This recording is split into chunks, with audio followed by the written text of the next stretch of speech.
Hey, this is National Things Dentistry, the place where we're passionate about sharing those unwritten hints and tips in dentistry. Well, here is a maxillary first molar, and this case was diagnosed as actually having a crack. And the diagnosis after we placed a direct cuspal coverage restoration, the patient still had biting pain and still had cold sensitivity. So we elected to do the endodontic therapy. So the diagnosis was symptomatic irreversible pulpitis with symptomatic apical periodontitis. And this case is unique. Well, actually, it's not that unique, but I wanted to share this with you because if you're getting into this is kind of a more advanced technique. I've actually sped this up by 2 times. So what I wanted to do was share with you kind of some of the troubleshooting that I find that if you're more of an advanced clinician, you've got high magnification, you're used to getting into calcified teeth, whatnot, et cetera, et cetera. Here's a couple of tips in this case that might actually help you out to kind of make your not so much faster, but more efficient. And that's kind of why I want to share this with you. So we're using a diamond burr. Now, normally I'm talking about using a number 4 long surgical burr, but I've really switched to just using diamond burrs in the posterior now. And what I'm doing here is actually a pulpal anesthesia. And the reason why, so the patient wasn't feeling any pain, but I find that with symptomatic irreversible pulpitis, some cases are really difficult to numb. And actually, when I was placing, so what we're using when doing intrapulpal anesthesia, it's really based on pressure. So I'm going to take that anesthetic needle as far apical as I can and then place a lot of pressure. And that's kind of how the effect works because we're not having that Henderson-Hasselbalch conversion from acid to base, whatnot. We're just doing strictly pressure. So once that was done, the case is a little bit calcified, not too much though. After I've popped into the pulp chamber, I'm going to use my Endo-Z burr. So it's a non-cutting tip burr. And I use that just to really efficiently create my access so I can, again, afford more efficiency down the road. So I'm not doing a micro ninja access because in my hands, after thousands of these, they are still not that efficient.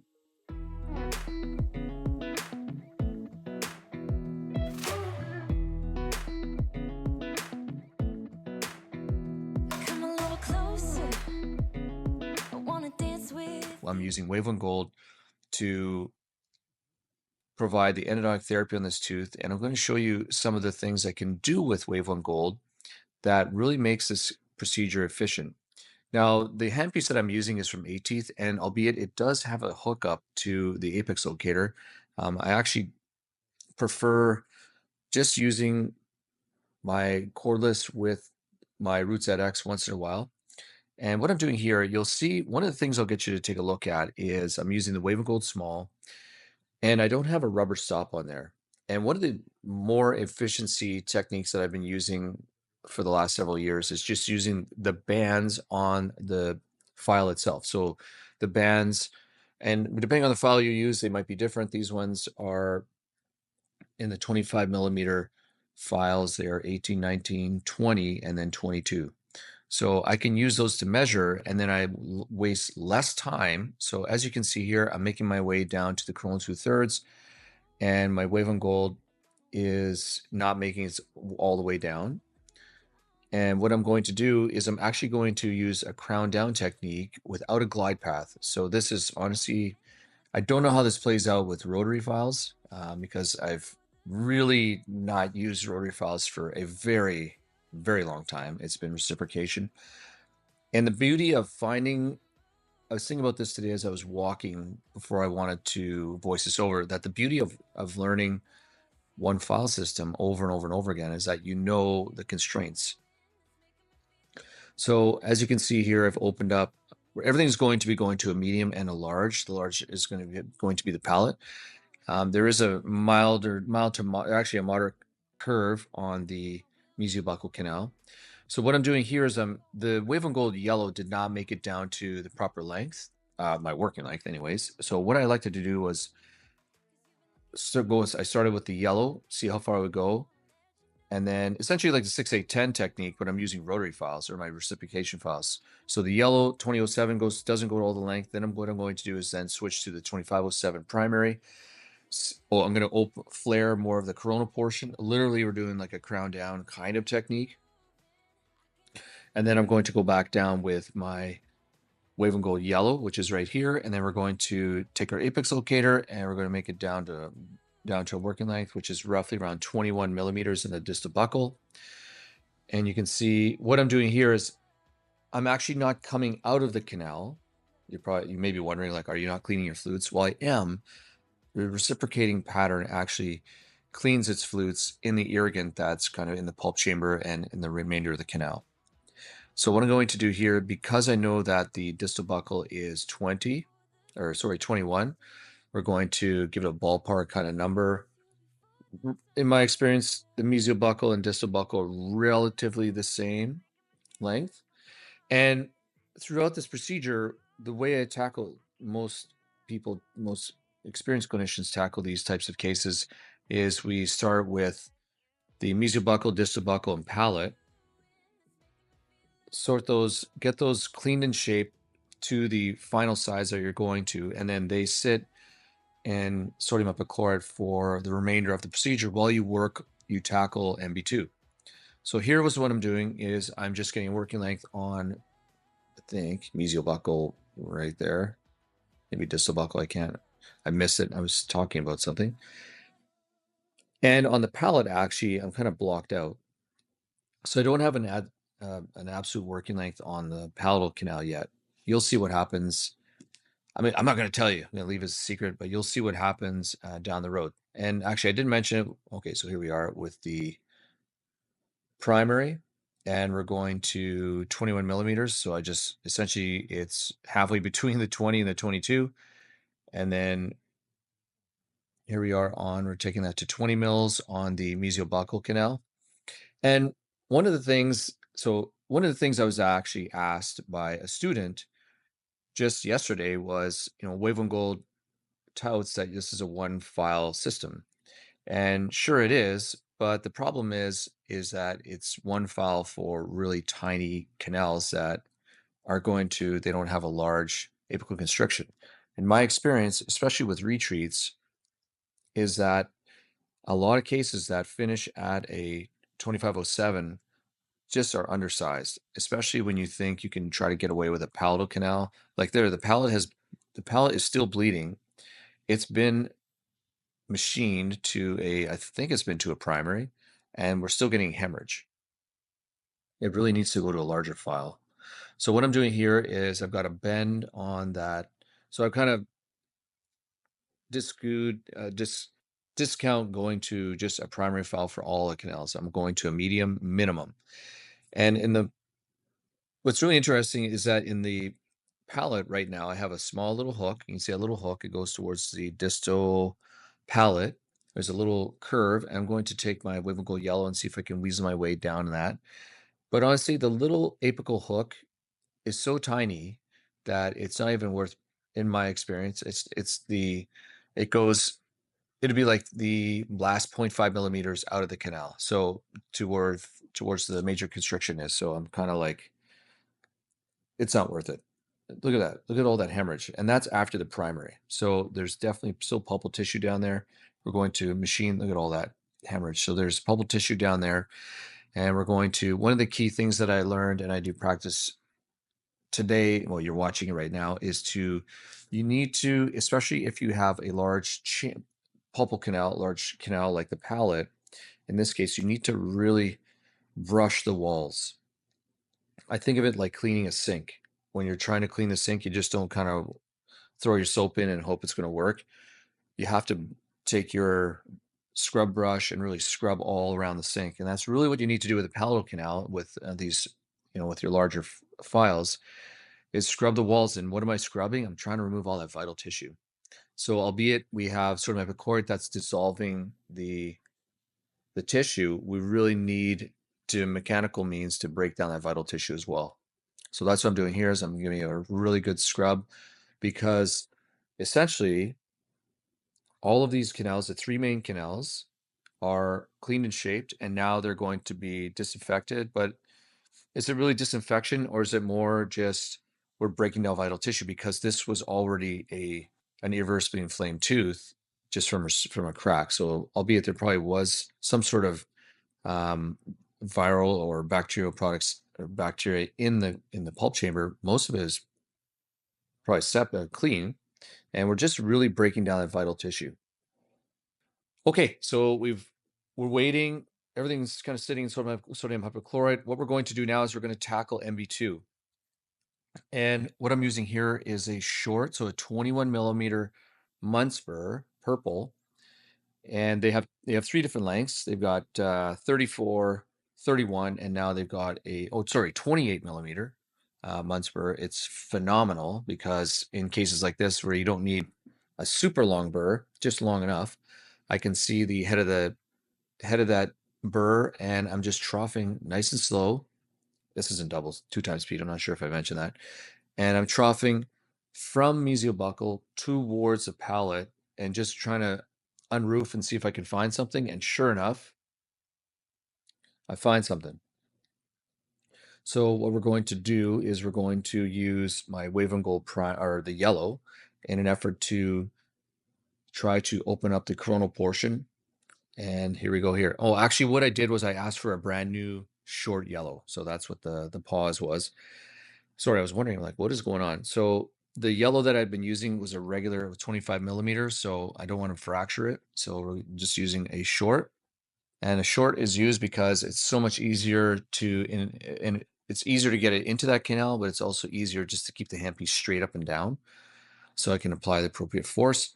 And then after I've opened up the coronal like 2 millimeters, I'm kind of like, okay, well, let's see. What are we going to do here? Let's see if this canal joins MB1, or is it a separate portal of exit on its own? Or, how easy does this file go down range?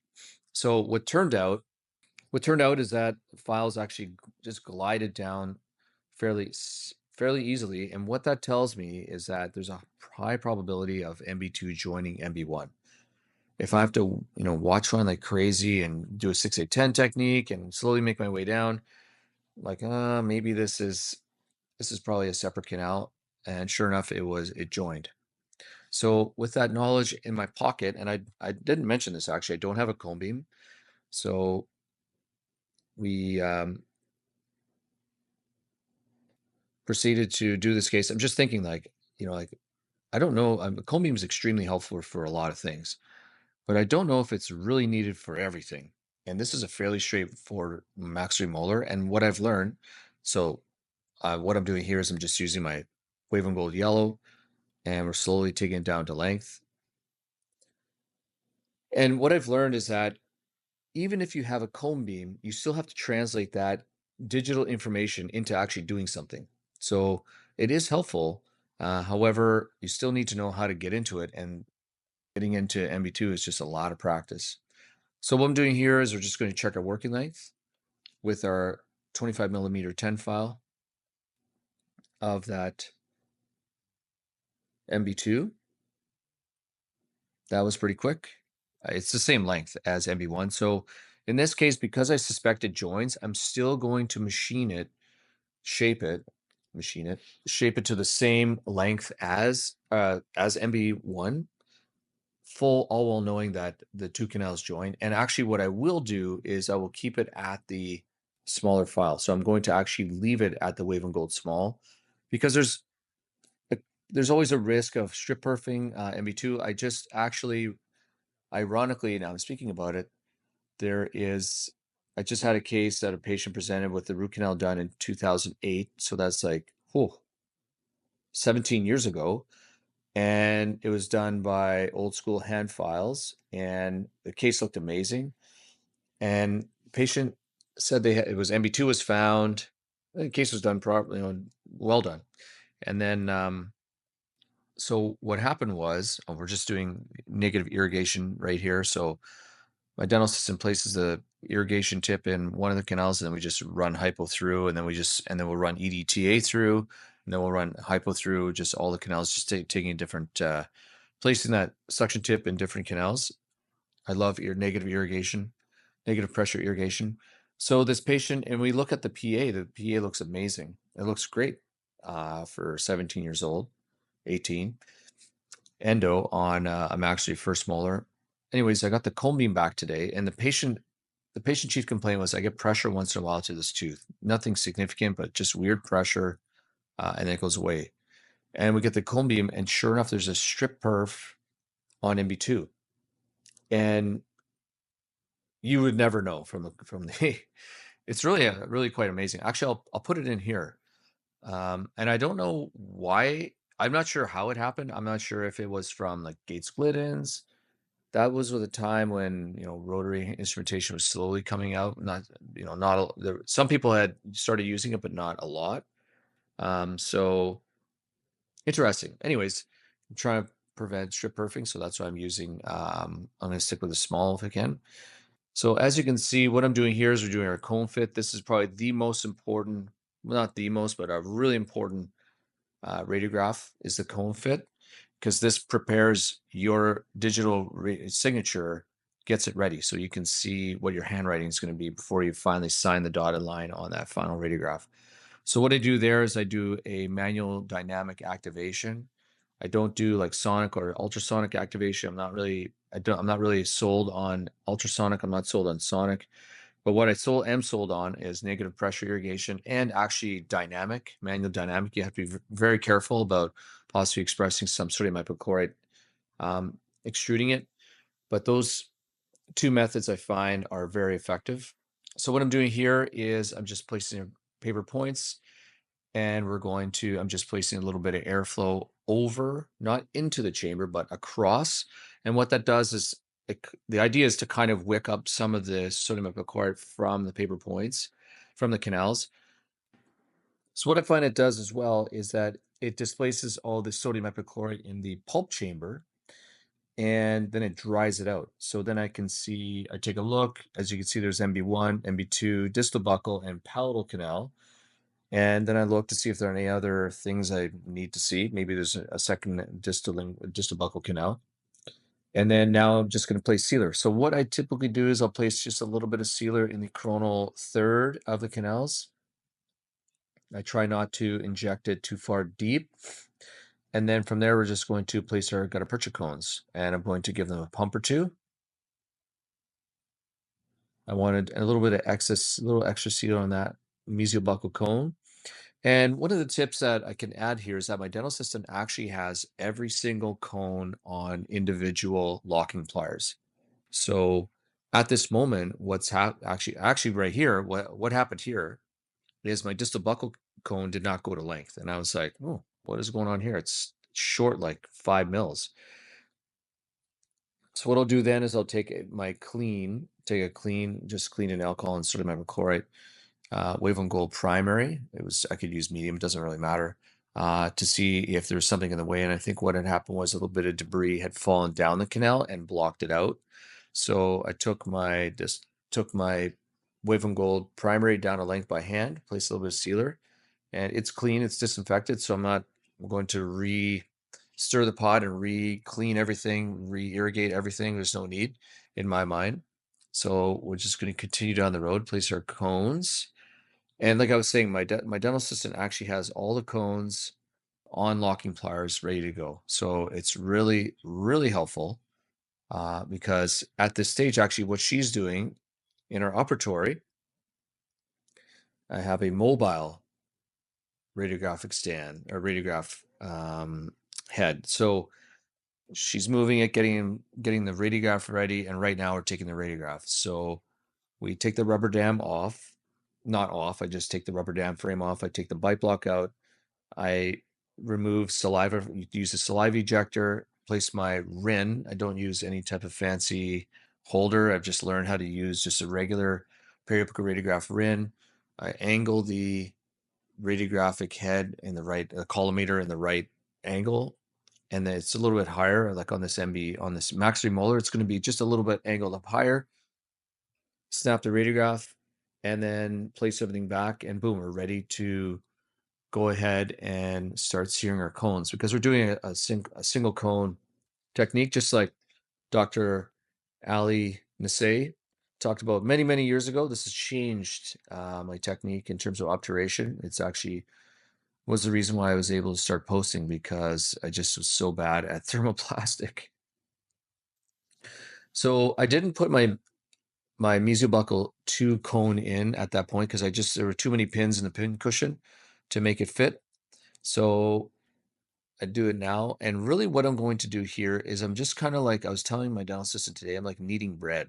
I'm just like kneading this little gutta percha away from the walls so I don't pull the gutta percha cone out. I'm just cutting and kind of it. I'm still the tip is hot, but I'm slowly moving it away from the walls, and that's how I prevent from pulling cones out. Now, do I pull cones out? Yeah, occasionally I do. And what I like about the technique that I've been using, and I talk about in the course at Root Canal like an Endodontist, is that we talk about an apical stop preparation. Now there's lots of different, the two main ones are continuous taper, or you can do an apical stop. I prefer an apical stop because, say for example, I drop a cone gets bent or whatnot. The precision of cones today with laser cut is much better than it used to be. And there's still a 10%, I think it's less now, but there used to be a 10% size tolerance difference between different gutta percha cones.